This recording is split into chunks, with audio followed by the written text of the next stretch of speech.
बंबई के अंदर इस देश का जो सबसे अमीर आदमी है,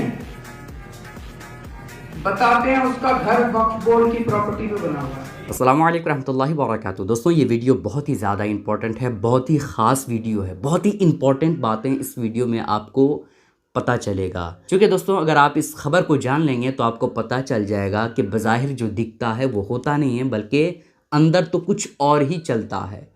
बैरिस्टर जनाब असदुद्दीन अवैसी साहब ने एक ऐसा खुलासा किया है, एक ऐसी हकीकत बयान की है जिसके बाद जो दुनिया के सबसे अमीर तरीन हैं, जिसका नाम मुकेश अंबानी है, उसका घर भी अब ख़तरे में है।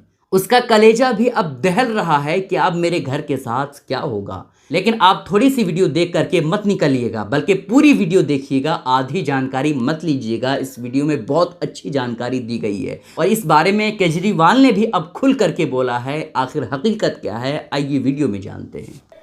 वो जो बंबई में वो बड़ा दौलतमंद है ना, जिसकी औलाद की शादी के चर्चे पूरी दुनिया में चले, उसके ताल्लुक से 2013 में मैंने नाम लेकर कहा, उसका पार्लियामेंट में तकरीर है, वो आगा खानियों का यतीम खाना था।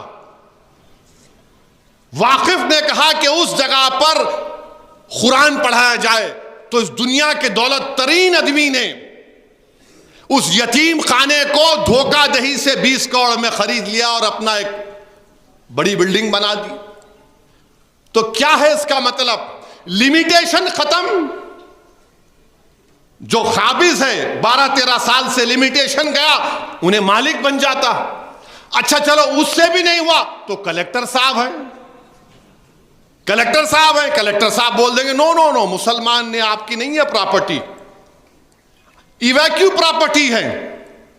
यानी जो लोग पाकिस्तान को गए थे, खास तौर से पंजाब, हरियाणा, यूपी से, वो जाने से पहले भारत के नागरिक थे। उस वक्त जो भी भारत था, उन्होंने वफ कर दिया तो मोदी जी बोले ओहो बहुत है रे यहां पे मलाई,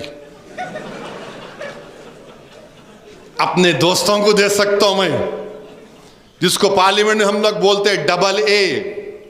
2 डबल ए है भारत में, कहीं असदुद्दीन अकबरुद्दीन नहीं समझना आप। ये 2 डबल ए प्लस है, वो डबल ए माइनस है। तो इवैक्यू प्रॉपर्टी का कानून खत्म, गवर्नमेंट की हो जाएंगी। पंजाब में हजारों एकड़ है, वो गैब, बचेगा क्या मेरे भाई? सिर्फ नाम पे वफ होगा, सब छीन लिया जाएगा। अगर कोई उठ के बोलेगा असदुद्दीन तुम जज्बाती तकरीर कर रहे हो, तो मैं तुमसे कह रहा हूं और एक मिसाल दे रहा हूं। मथुरा की ईदगाह, जहां पर कृष्ण जन्मस्थान हमारे हिंदू भाई मानते हैं, हम उनकी कदर करते हैं, उनका अकीदा है, हम उसकी कदर करते हैं।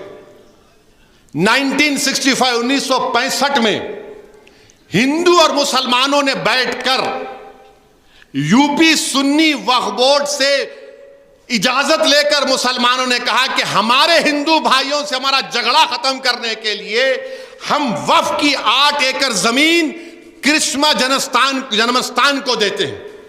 दिए, एग्रीमेंट हुआ, कोर्ट में गए, 2023 में मुकदमा पड़ गया।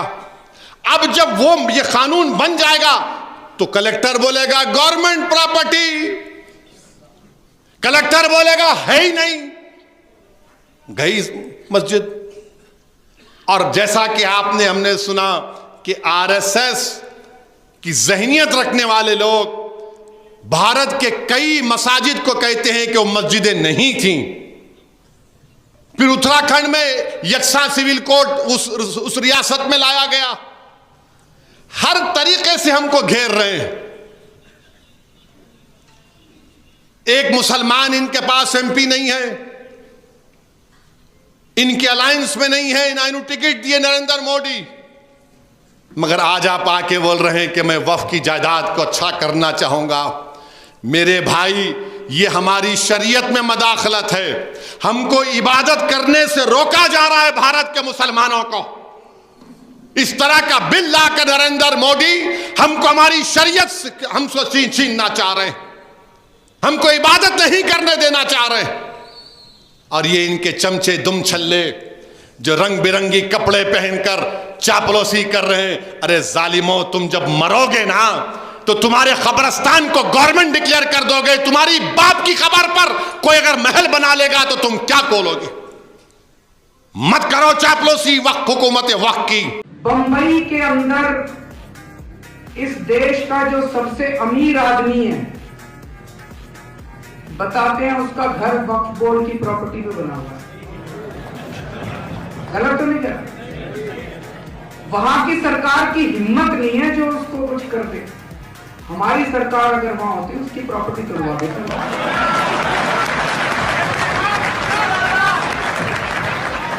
तो दोस्तों, आपने इस पूरी वीडियो को देख लिया जिसमें बैरिस्टर असदुद्दीन अवैसी साहब ने साफ तौर पर कहा कि मैंने 2013 में भी कहा था और अब भी कह रहा हूं कि मुकेश अंबानी का घर जो बना है ना, वो धोखे से मुकेश अंबानी ने 200 करोड़ में पूरी ज़मीन को ले लिया और वहाँ यतीम बच्चे रहते थे, यतीम लोग रहते थे और वहाँ पर कुरान मुक़द्दस की तिलावत भी होती थी। आप इस बारे में क्या कहेंगे, हमें नीचे कमेंट करके ज़रूर बताइए।